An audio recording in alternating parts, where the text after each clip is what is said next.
All right, welcome back to round two.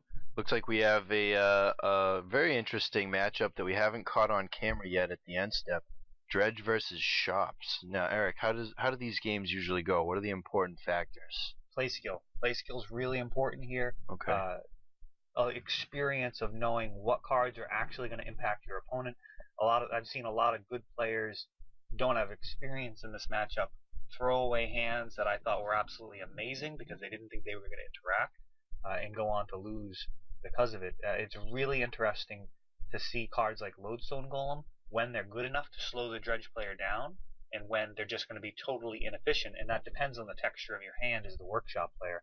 Now versus on the other side of the table, the Dredge player has to realize that there's going to be a very high chance that he has to win without ever playing a single spell.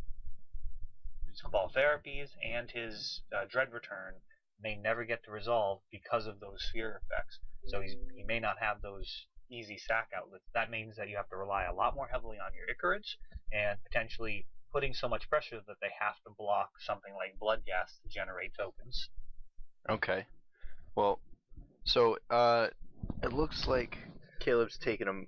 Was that a free mulligan? Yeah, he's taking a serum powder. So really, he has to have Bazaar in his opening hand, and that's what Serum Powder is going to allow him to do. Without Bazaar, the deck's really not able to do anything. So he's got two Serum Powders here. That is huge on 7, because what you're going to find is when you Serum Powder, like twice like that, you have a significantly higher percentage of hands that have two Bazaar of Baghdad's, because you've already taken 14 cards out of the deck. Your likelihood of hitting multiples is greatly increased. So even if you're losing some important stuff out of your deck from your Serum Powders, it's usually totally worth it. I'm going to do that every single time. Take 2 free Serum Powders, almost no matter what those cards are. I mean, maybe if it was all of your bridges, you'd be like, oh, this is going to be a problem. But I mean, you can do some pretty sick stuff when you've got double Bazaar. Right. So Caleb's keeping a 7, so obviously he has Bazaar. Do you think Josh is mulliganing to a Wasteland, or what do you think his plan is? Maybe. This is interesting. Sorry to cut you off there. Is he going to 6 or to 5 here? Because you're supposed to Serum Powder and mulligan at the same time. So 1, 2, 3, 4, 5, 6. Interesting. That was slightly incorrect from a technical perspective. When his opponent mulled the first 7, that's when he should have done his mull to 6. Huh. I'm sure there was no foul play there. It was just a subtle interaction that they weren't aware of. Oh, it looks like he has 5. Is it 5? I think that's 5. Oh no, you're right. Okay, that does look like 5. So we're good then. That is good then. So he's got the Mana Crypt and some other mana on the other side of the table. Bazaar is going to go ahead and discard a bridge. No dredgers. No dredger yet. Narcomoeba and City of Brass. We've got the Unmask there. This is a good way to start. Not sure what he exiled. Cabal Therapy. So here he probably takes the Spear or the Chalice. Yeah, I have to imagine you go with the Spear. Even if you're shut off from Chalice at 1, you still get to sacrifice the creatures, and that's most of the work that Cabal Therapy is going to be doing anyways. Right. Sphere of Resistance is going to be a problem no matter what. As I said before, there's a chance you won't even get to use any spells during the game. So it looks like being on the play here was very relevant. Unmask is a card that you definitely want to be on the play against Shops. If he had let out with the turn 1 Sphere, then Unmask wouldn't have happened. There certainly wouldn't be any chance for a Cabal Therapy until he hits even more mana. So he's taking Chalice. That's very interesting. Wow. I noticed that Caleb did not choose to play any giant monsters in his list, but he does play a Singleton Dread Return. Yeah, you definitely want to have, in my opinion, the option of returning like a Golgari Grave Troll to give you, the resilience against a card like Tabernacle. You don't want to have a huge zombie horde and then not be able to pay the upkeeps. Now, if you're going to go this route, that allows you to cut cards like Flamekin Zealot or Iona and run more main deck stuff like Ingot Chewer, Wispmare, and try and shore up some of your worst matchups. So we've got a Dredge here. Looks like he's got the Bloodghast, a Dark Blast, and the Icarid. He should be in pretty good shape here.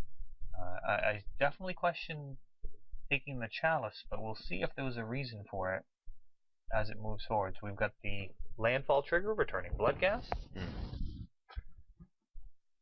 Maybe he just wasn't sure if the chalice would, if the chalice would be one-sided while the sphere is somewhat lateral. Yeah, I really don't think with a workshop player, It's not they're too gonna relevant. play all of the cards out of their hand. The Cabal Therapy is probably not gonna hit anything anyways. Does he have any main deck one-drop hate for artifacts? Or? No, the Ingot Chewer, even though it only evokes for 1, it costs 5. It's still a 5-drop. And then he does have the Dark Blast. So does the sorry about cutting you off. Does the evoke get affected by sphere effects? Yeah, it definitely does. It increases. It's still a creature, so Thorn of Amethyst won't hit it, but Sphere of Resistance will definitely make it cost more. So 2. We've got Dark Blast, but again, Dark Blast is going to cost 2 mana, and he's probably never going to get 2 mana. Sphere Resistance is pretty good. Returning Icarid. And Another draw Step Dredge. 1, 2, 3, 4, 5 cards into the bin. None of them dredging, none of them affecting his board state, really. But he's in really good shape. I mean, he's going to be sending over 6. I'm not sure why that factory is tapped instead of like a mana vault there. Interesting. Yeah. Would have been good to have the option. You know, if he put like 4 bridges in or something, could have potentially halted this turn's attack and forced him to just sack the TheEndStep and get 4 guys. Very true. So how many zombies is he going to get? 2? 2 bridges. I mean, that may have been worth it for him. Yeah. To block there, especially if he has like a card like Crucible coming up, and then that getting rid of those bridges is important. But Some very classic zombie tokens. Unglued, gotta love it. Yeah. So Josh is not in good shape. I mean, what kind of things could he draw? Does he play cards like Mere Battlesphere or anything that would just clog up the board? Or? No, he really doesn't have any solid outs here. You know, you're looking at post board. He could be bringing in something like Wormcoil Engine could help in a situation like this. But you've got to get rid of those bridges. You can't just let them crash into you with Icarids over and over and over again, generating tokens. I mean, you're going to lose that one. Right. Tanglewire is not going to be able to do very much here. Yeah, that is really showing some of the power of Dredge to ignore traditional lines of play. Sphere Resistance and Tanglewire, or even if it was the Chalice, none of them are really going to affect Dredge very much. So he's choosing to activate the Bazaar on his turn rather than tapping it towards paying for the 4 counters on Tanglewire. But I don't really think that's. I probably agree with that line because it's going to let him advance his board state more. He misses out on 1 turn of attacking, but he's still going to get an Icarid in play, and he's going to generate more zombies. So I agree with not leaving any attackers. Oh, absolutely. I mean, if he had hit a couple of Narcomoebas there, then that pays for itself. I mean, even 1 Narcomoeba, you're neutral, and if you hit 2, then you're ahead of the game. So you absolutely keep on with the plan. Right, because 1 Narcomoeba would be 1 permanent, and Icarid's another permanent. When Icarid dies, you get 2 more permanents, so 4 permanents replacing the 4 you tapped. Yeah, absolutely. And he's got Blood Gas coming up, so double Blood Gas. Wow. Tanglewire is really not going to do very much versus Dredge. Yeah. That's one of those cards that you can just go ahead and sideboard out. I mean, everything that they do is going to be in response to those Tanglewire triggers, and they're just going to keep putting in guys, and they're going to generate more permanents than you. And that's exactly the type of situation where Tanglewire is useless. That and Smokestack, both of them versus Dredge are not where you want to be. Right. So Josh basically bought himself 1 turn. He looks like he's getting rid of the bridges right here with his Mishra's Factory, but he needs to rip something like All Is Dust, which I'm pretty sure is not in his list, or like Oblivion Stone or something. Yeah, they don't have any cards like that in Vintage for the most part. All Is Dust would be an interesting card in shops, but Workshop doesn't help pay for it, so it's an awful lot to ask. Right. So maybe the Oblivion Stone would be a viable option. But again, I'm just coming from a legacy standpoint. I don't really know what people are traditionally trying to do. Well, versus Dredge here, what you'd really want is a card like Tabernacle. I mean, he has it main deck, he has one on the sideboard, but think about how devastating Tabernacle would be here. It would really cripple the plan. Absolutely. And then all he'd need is a blocker or two, and he could pretty much hold off indefinitely what's going on over there, as long as he can keep above 10 life and not have those Bloodghast have haste. Okay, right. So it looks like he correctly stacked his Tangle Wire triggers, but it did not help. It did not matter. No, I think that was just for the camera. At this point, it's good to see as much as you can of your opponent's deck, but I think he recognized he wasn't going to get any more information. It didn't look like he was up against a particularly explosive Dredge list. Not seeing any Dread returns there, it's a good chance that your opponent doesn't have the explosive list that runs stuff like Elish Norn or Gristlebrand or any of that type of Iona. Yeah, it's really just going to be a single Dread return, which might even get sideboarded out because of the likelihood that Sphere effects are going to shut it off. Now, on Josh's side of the table, he has Maze of Ith, which is a possibility depending on how many dead cards he sees in his main deck. Defense Grid would be useless here. Worm Coil Engine could definitely be good at gaining life and potentially turning into smaller guys while getting rid of the bridges. You've got Grafdigger's Cage, which is absolutely perfect for this matchup. Going to stop all of the shenanigans. Ratchet Bomb is going to be able to get rid of the zombie tokens, so that's going to be coming in. Relic of Regenedus definitely comes in. Tabernacle is definitely going to come in. And then another Ghost Quarter to get rid of those Bazaars. So he has a lot of cards coming in here. Almost his entire sideboard could be justified. Right, and I like the idea of Worm Coil Engine because in his deck he doesn't get to draw extra cards, so gaining life is essentially buying an extra turn, which is how he's going to generate the card advantage he needs to win this type of game. That and his trump cards, his trump sideboard strategies. Yeah, and it works really well with Tabernacle. You can sacrifice your Worm Coil Engine, still have your 3/3s, get rid of their bridge tokens, and then potentially just pay the upkeep and ride it down. Though if you have Tabernacle, you are probably going to win anyways against Josh's list. In order to get around Tabernacle, what you really want is a card like Flamekin Zealot, so you can just get a bunch of guys in, give them all haste, and get in there before you ever have to even pay an upkeep. Right. It seems like Chalice of the Void is a pretty dead card for Josh here, especially because he's bringing in so many 1-drops. That seems like an easy cut. And then, how do you feel about the Tangle Wire in this matchup? I think it's got to go. I think it's more likely to slow you down. It's going to do almost nothing to them, and there's a chance it's going to severely hurt you if you play it. Dismember is definitely going to get cut. There's no real reason to have that kicking around. I mean, you're not going to pay 4 life.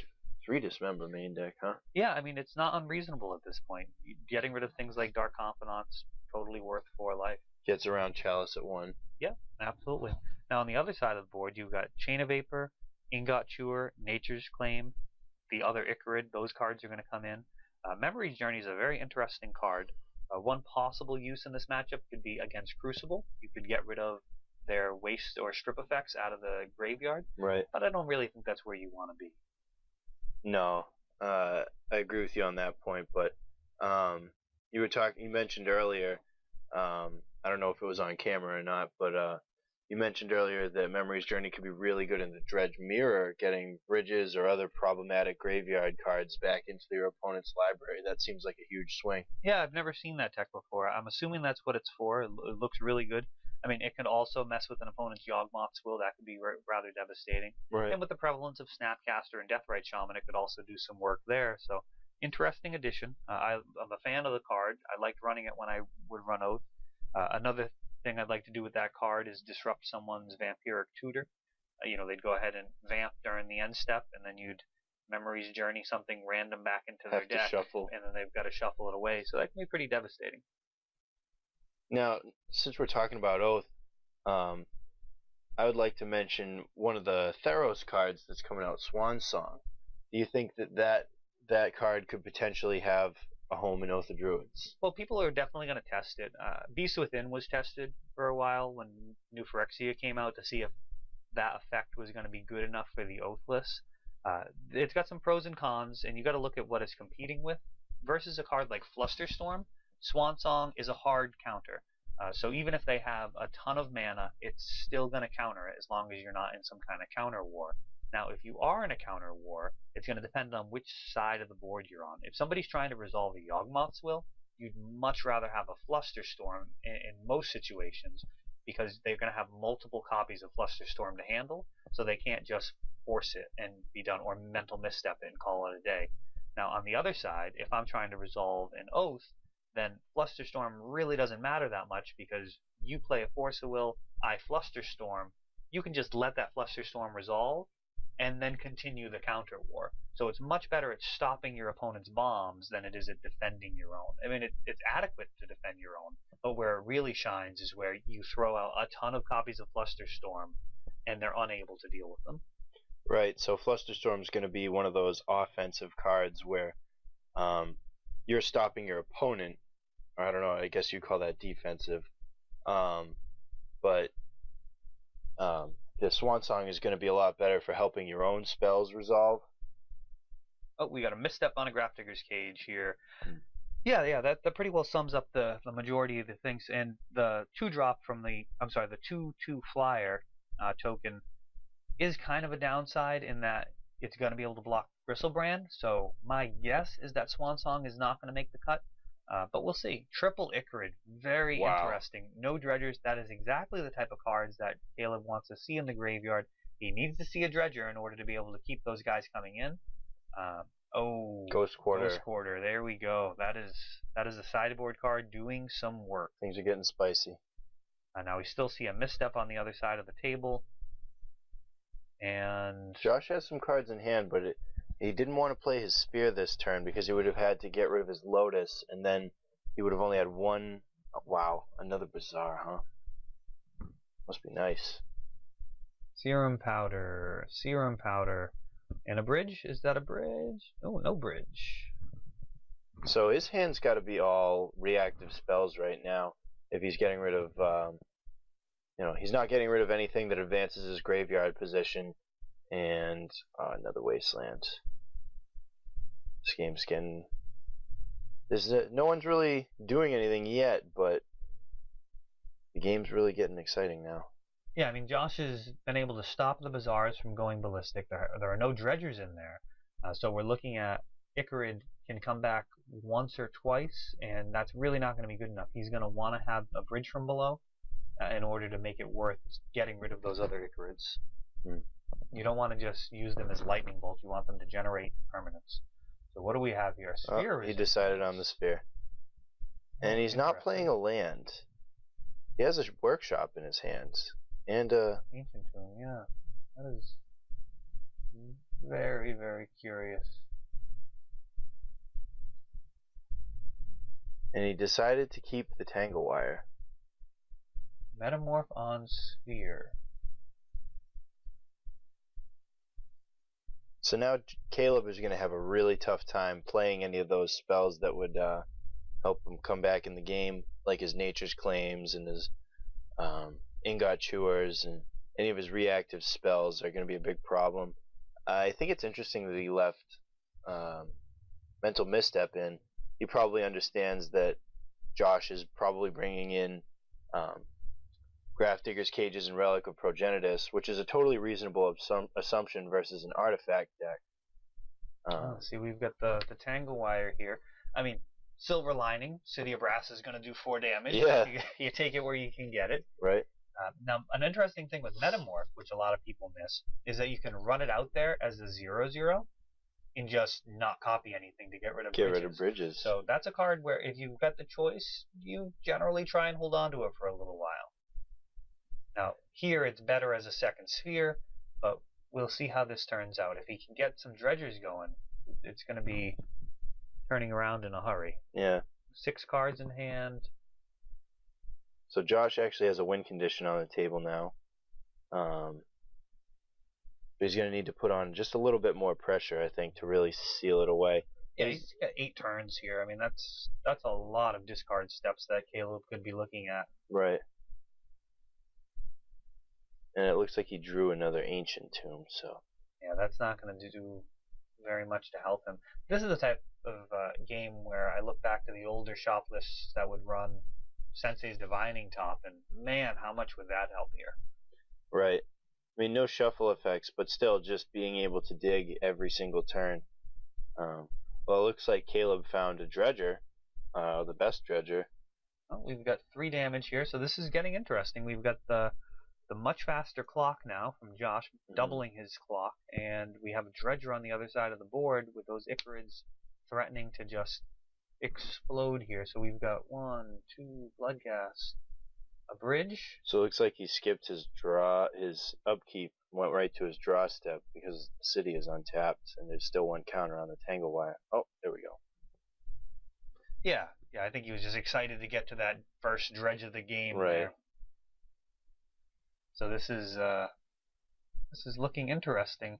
Looks like Josh is going to be able to potentially seal this out in 1 more turn. If he can get any kind of hate, then he'll be in good shape. Another Metamorph to get rid of those bridges. I mean, he's not totally in the clear. We'll see where this goes. And Caleb might not even be able to afford the 2 life for his mental misstep. Staring at 4 damage. Well, he wouldn't even be able to use it at this point because of the double spheres, right? He would need 2 more mana, 1 more mana, just to be able to play it, and that would have been, at least 3 damage. So we'll see where this goes. We've got Tangle Wire with no counters on it. We're coming across for 4, putting him down to 5. It's an interesting question of whether or not to use the Wasteland here. I would say no. I'd allow him to put himself down to lethal with the 1. Alright, so we've got 1, 2, 3 Icarids. Does he have enough black creatures to play all those Icarids? We've got Bloodghast, Stinkweed Imp, and another Stinkweed on top. Oh, I guess he's only taken 2. I think Stinkweed is his only Dredger.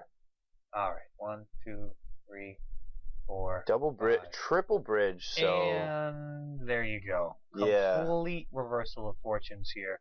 He's going to be able to get 6 2/2 guys end of turn when these Icarids go away. That is just a massive turnaround. Wow. That is exactly what he wanted to see off of those dredgers.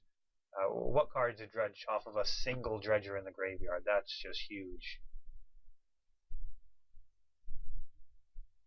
So what can... Are there 4 bridges in there? Oh wow, I didn't even realize that. Apparently we've got 4 bridges in there. I had only seen 3. Moving to discard, getting rid of a black creature. Because he probably doesn't plan on dredging. He has all 4 bridges, like what else do you need? Besides a black creature to just make sure that Icarid hits the table again. Yeah, I mean this is looking at lethal. Now Ratchet Josh Bomb does have answers in the form of Ratchet Bomb. I don't know if Worm Coil Engine would be quite enough because we actually have 16 damage. I think Worm Coil Engine would help. Yeah, because he also has 2 blockers in the form of the 2 Mishra's factories that survive 2/2 zombies because they can block and then tap to pump themselves. Yeah, but alright. he didn't draw an answer. That is it. So an explosive response from Caleb shuts this match down, finding all 4 bridges. Yeah, I guess 4 bridges will win you a game. Wow. Well, that was round 2. Very exciting matchup. I'm really glad we got to catch it. Haven't seen it yet here on the End Step. And that's it. We're going to go to round 3.